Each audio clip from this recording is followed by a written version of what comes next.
সারা রাত হবে একজন কইছে, সারা রাত, সারা রাত থাকবেন আপনারা? থাকেন, আমি যাই।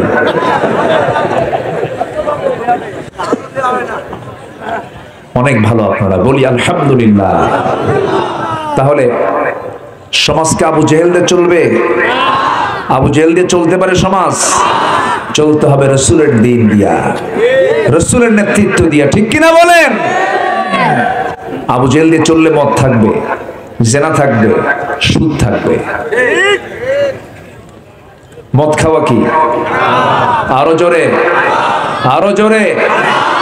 মদের ব্যাপারে রাসূল বলেন মদ হচ্ছে সমস্ত পাপের মা, সমস্ত পাপের।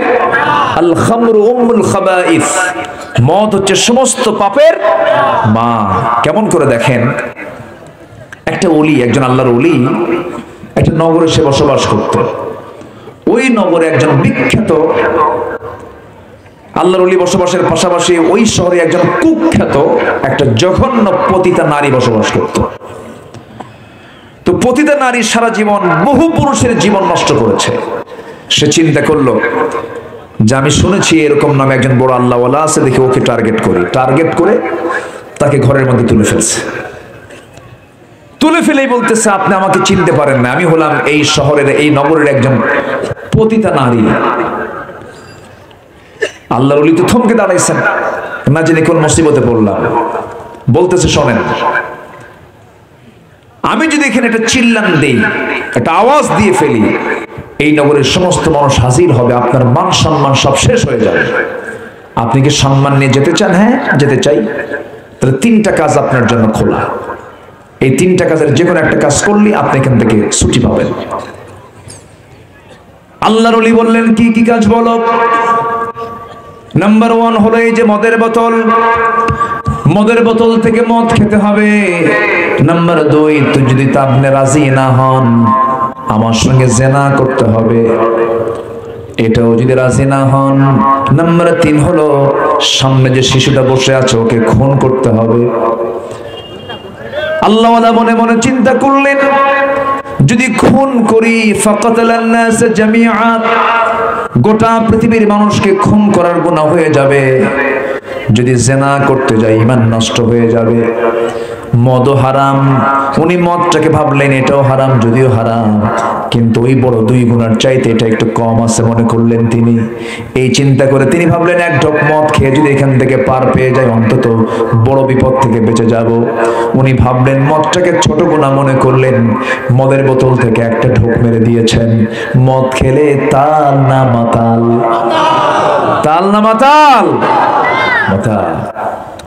এক মদরু মদ খায় আর 3টার দিকে বাড়ির দরজায় এসে ডাকতেছে, বউ রে বউ, দরজা খুললো।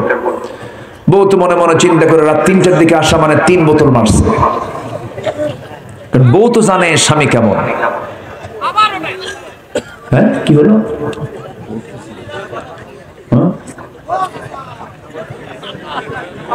কি হলো?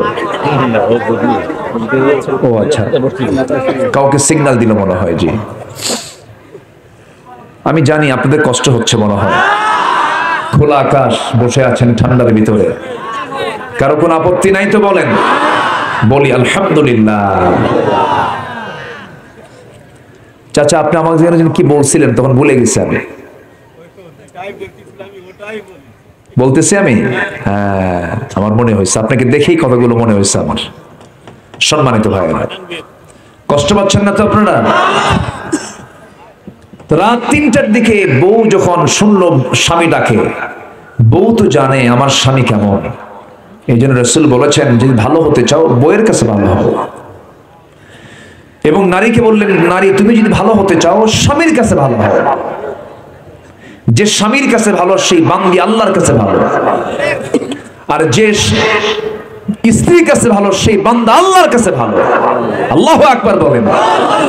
রাসূলের কথাটা কত দামি কথা, চিন্তা করেন। একটা লোক কেমন, সে বিনয়ী না বদমেজাজি, এটা কিন্তু বাইরের লোক টের পাবে না। এটা টের পাবে কি দূরের লোক না কাছের লোক? কাছের লোক। এই জন্য নিজেদের কাছে আমরা ভালো হব বেশি বেশি। জোরে বলি ইনশাআল্লাহ। আপনি যত বড় হুজুর হন না কেন, বইয়ের কাছে কিন্তু হুজুর হওয়া খুব কঠিন ব্যাপার। আপনি যত মাপের, যত বড় মাপের আপনি চেয়ারম্যান হন না কেন, বউয়ের কাছে কুলায় না। কিন্তু তুমি কত বড় চেয়ারম্যান আমার জানা আছে, বসো। কথা বোঝেন নাই? এক কথাই শেষ। আচ্ছা বলেন তো, চেয়ারম্যান বড় না চেয়ারম্যানের বউ বড়? বলেন কে বড়? কে? চেয়ারম্যানের বউ বড়? বই তো বড়। এক রাজা কে না বইয়ের কথা না শুনে বলেন? সবাই তো বইয়ের কথা শোনেন, আপনি শোনেন না? শোনেন, আপনি শোনেন না? আমিও শুনি তো, উপায় নাই, সবাইকে শুনতেই হবে। আমার রাসূল শুনেছেন, বলি আলহামদুলিল্লাহ। না শুনলে সংসার হবে কেমন? হবে না তো। এক রাজা প্রজার মাঝে ঘোষণা করছে, যে প্রজা বইয়ের কথা শুনে তাদেরকে একটা করে ডিম দেওয়া হবে, আর যে প্রজা বইয়ের কথা শুনে না তাদেরকে একটা করে ঘোড়া দেওয়া হবে। তো গোটা দেশে ফরমান জারি হলো, সকাল থেকে বিকেল পর্যন্ত বইয়ের কথা শুনে না এমন লোক খুঁজে পাওয়া যাচ্ছে না, সবাই একটা করে ডিম নিয়ে যাচ্ছে। বিকেলের দিকে এক পাবলিক এসে বলে, রাজামশাই জীবনে বইয়ের কথা শুনি নাই। রাজা বলতেছে, যা আস্তাবল থেকে তুই একটা ঘোড়া নিয়ে চলে যা। সে করছে কি, একটা কালো ঘোড়া নিয়ে চলে গেছে বাড়িতে। বউ বলে, এই ঘোড়া পাইলা কোথায়? কে? পুরস্কার পাইছি। কে? রাজা দিছে। তো পুরস্কারের ঘোড়া আবার কালো হয়? কোনো কালার হলো, লাল টকটকে একটা ঘোড়া নিয়ে আসো, যাও। কি কথা কি বুঝতেছেন? ঘোড়া নিয়ে আবার চলে গেছে রাজ দরবারে, কি বল, রাজামশাই ঘোড়া তো হলো না কেন? কালো হয়েছে, লাল হলে ভালো হয়। কিন্তু এই পরামর্শ দিল কে? কে? বউ আমার শিখা দিল। রাজা কয়, ঘোড়া থুইয়া ডিম নিয়ে যা। সন্ধ্যার পর রাজা নিজেই রাজ দরবারে ছেড়ে এখন অন্দরমহলে ঢুকছে। অন্দরমহলে ঢুকে বউ সামনে দাঁড়ানো, বউ মুস্কি মুস্কি হাসি মেরে বলল, রাজামশাই পাইছেন কি? পাইছেন? বইয়ের কথা শুনে নাকি? পাইছিলাম একটা, কিন্তু তাও দেখি বইয়ের কথা শুনে।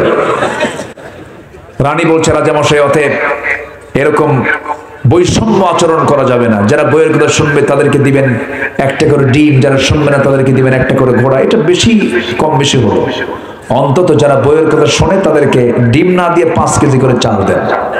আচ্ছা ঠিক আছে, তোমার কথা আমি মানলাম। পরের দিন সকালবেলা মন্ত্রী পরিষদ বৈঠকে রাজামশাই বলে, শোনো, ডিম যাদেরকে দেওয়া হচ্ছে, যারা বইয়ের কথা শোনে, এদেরকে ডিম না দিয়া 5 কেজি করে চাল দেওয়া হোক।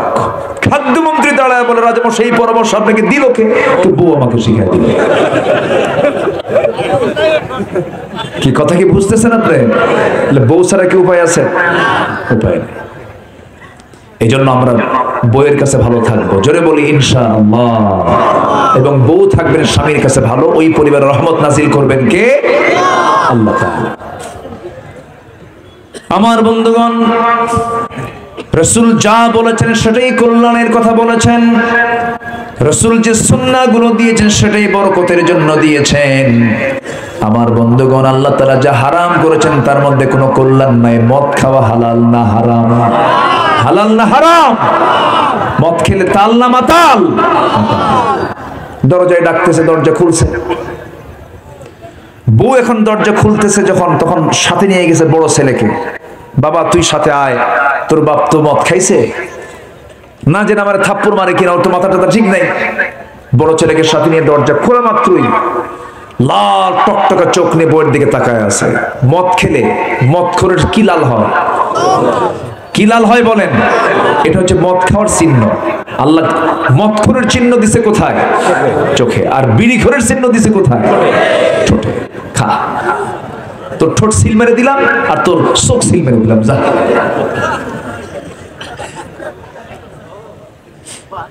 এখন এরকম লাল টকটকে চোখ নিয়ে বইয়ের দিকে তাকায়, কোনো কথা নেই, মদ খাইছে তো মাথা তো ঠিক নাই, বইয়ের দিকে তাকাই বলে, আম্মা আসসালামু আলাইকুম।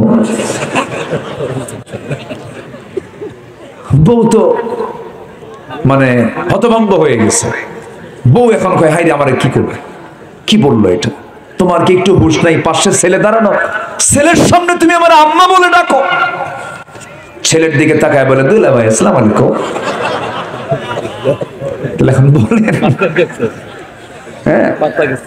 মাথা গেছে। তো যারা এই মদ খায়া মাথা শেষ করে তারা যদি জাতির নেতা হয়, হ্যাঁ, যাদের বোতল ছাড়া দিন কাটে না, ওই সমস্ত নেতৃত্বের মুখে আমরা জুতা মারি। যাদের নামাজ নাই, দিন নাই, কোরআন নাই, ওই সমস্ত নেতৃত্ব যুবকরা ছেড়ে নবীর নেতৃত্বে ধরে রাজি আছেন কারা কারা? হাত উঁচু করে দেখাও।